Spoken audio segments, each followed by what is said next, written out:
Hello students, now today I am going to discuss with you what is atomic orbital in the chapter atomic structure.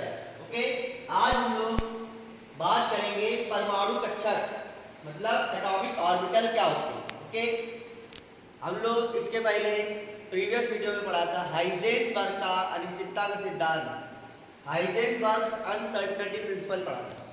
Okay, तो आज हम लोग पढ़ेंगे what is atomic orbital. Okay, और ये जो atomic orbitals होते हैं ये कितने टाइप्स के होते हैं, S, P, D and F. Okay, ये क्या होते हैं इसके बारे में बात करेंगे. सबसे पहले बात करेंगे एटॉमिक ऑर्बिटल क्या होते हैं, परमाणु कक्षक. तो ये मान लो एक न्यूक्लियस है. ओके, ये एक न्यूक्लियस है.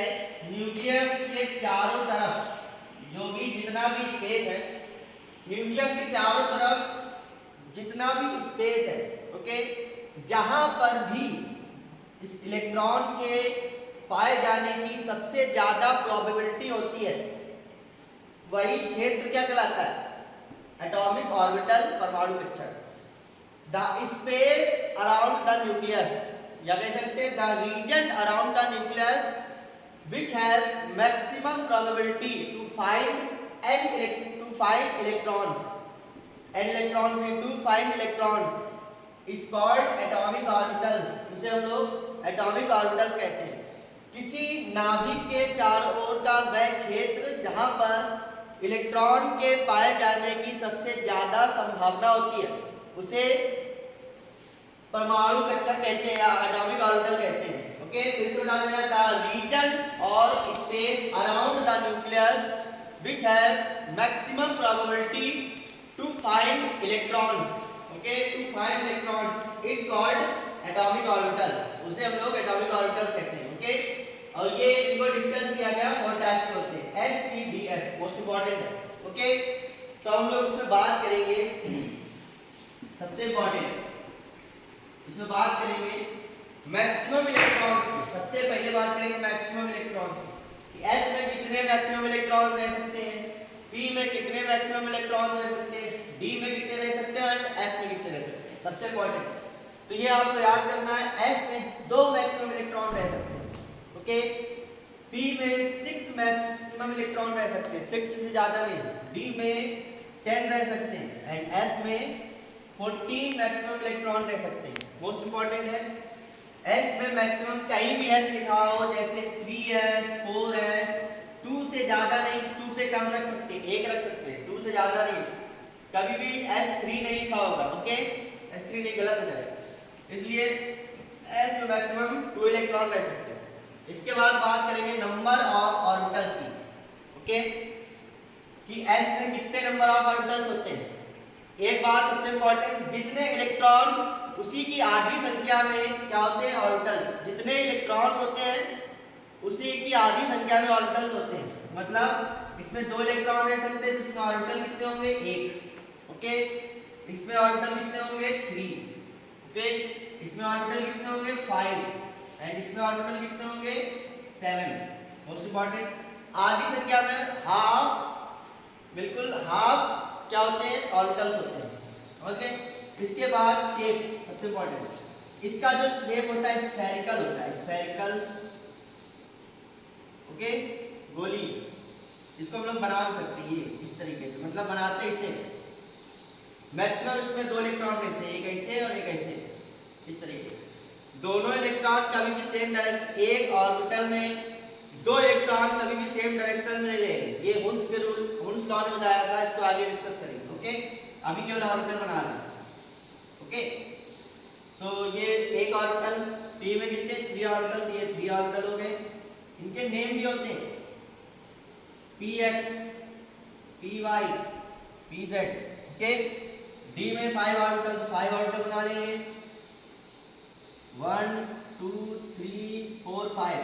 इसके भी नेम होते हैं dxy, dyz, dzx, dx square minus y square and dz square. Okay, इसके नेम भी होते हैं.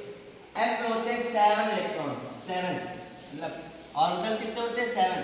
ये हो गया 1, ये 2, ये 3, ये 4, ये 5, ये और ये 7। ओके, इसके भी नाम होते हैं, बता दे रहे हैं, x square minus y square, f y x square minus y square, and third का होता है f z x square minus y square, ये होता है एफ जेड क्यूब, ये वाला होता है एफ एक्स वाई जेड, ये होता है f y z and f x Z.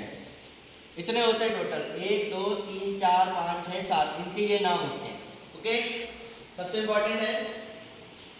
अब बात करेंगे इसकी शेप की, क्या ऐसा शेप होता है? एस होता है स्फेरिकल होता है, गोला, मतलब स्फेरिकल गोली शेप होता है इसका, राउंड मतलब स्फेरिकल शेप होता है। पी होता है डम्बल शेप, डम्बल ऐसा होता है, इस तरीके से डम्बल, देखो जिम में जाते हैं डम्बल होते हैं, इसे इस तरीके के डम्बल होते हैं। P x p y p z सबके अलग अलग होते हैं। ओके, पी एक्स है तो ये एक्स एक्सिस में होगा, पी वाई है तो ये डम्बल वाई एक्सिस में होगा, पी जेड है तो ये डम्बल जेड एक्सिस में होगा। ओके, इसके बाद इसका होता है डबल डम्बल, एक ये डम्बल बना लो और एक ये डम्बल बना लो, दो डम्बल आपस में जोड़ दो, एक हॉरिजॉन्टल और एक वर्टिकल, तो ये बन जाएंगे डबल डम्बल। और इसका जो स्ट्रक्चर होता है बनता नहीं है, 3D में बनेगा, कॉम्प्लिकेटेड होता है, बन जाता है लेकिन 3D में बनता है, इसमें नहीं, बोर्ड में नहीं बन सकता, कॉम्प्लिकेटेड होता है, तो इसका स्ट्रक्चर अभी तक कॉम्प्लिकेटेड है। ठीक है, ये जो डी ऑर्बिटल होते हैं डबल डम्बल होता है, डबल डम्बल। ओके, डम्बल होगा यहाँ पे, डम्बल स्ट्रक्चर होता है। तो ये इंट्रोडक्शन हो गया एटॉमिक ऑर्बिटल का। ओके, तो ये बहुत इंपॉर्टेंट है, इसकी नॉलेज होनी चाहिए, आगे इसकी बहुत जरूरत पड़ेगी। सबसे ज्यादा मैक्सिमम इलेक्ट्रॉन्स की, इसके बाद नंबर ऑफ इलेक्ट्रॉन्स की, नंबर ऑफ ऑर्बिटल्स की, किसमें कितने ऑर्बिटल होते हैं, ये बहुत इंपॉर्टेंट है, इसको याद करना है, लर्न करना है। ओके, तो नेक्स्ट हम लोग बात करेंगे सबसे इंपॉर्टेंट, पूरी केमिस्ट्री में सबसे इंपॉर्टेंट होता है इलेक्ट्रॉनिक कॉन्फ़िगरेशन। इसमें हम लोग बात करेंगे अबाउ प्रिंसिपल की। ओके, अबाउ प्रिंसिपल क्या होता है? अबाउ प्रिंसिपल बताता है कि इलेक्ट्रॉनों को ऑर्बिटल्स में किस प्रकार से डिस्ट्रीब्यूट किया जाता है। ओके, तो अबाउ प्रिंसिपल कहता है कि इलेक्ट्रॉनों को उनकी इंक्रीजिंग ऑर्डर, एनर्जी के इंक्रीजिंग ऑर्डर में क्या किया जाता है, डिस्ट्रीब्यूट किया जाता है। ये ऑर्बिटल्स का डिस्ट्रीब्यूशन दिखाया गया है इसमें।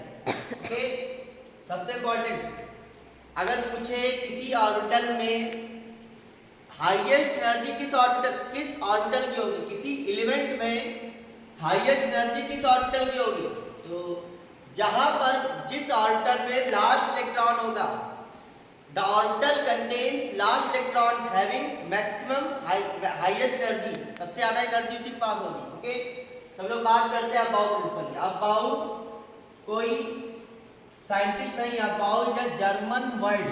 ओके, जर्मन वर्ड होता है, जर्मन वर्ड, इसका मतलब होता है टू कंस्ट्रक्ट, कंस्ट्रक्ट करना, निर्माण करना।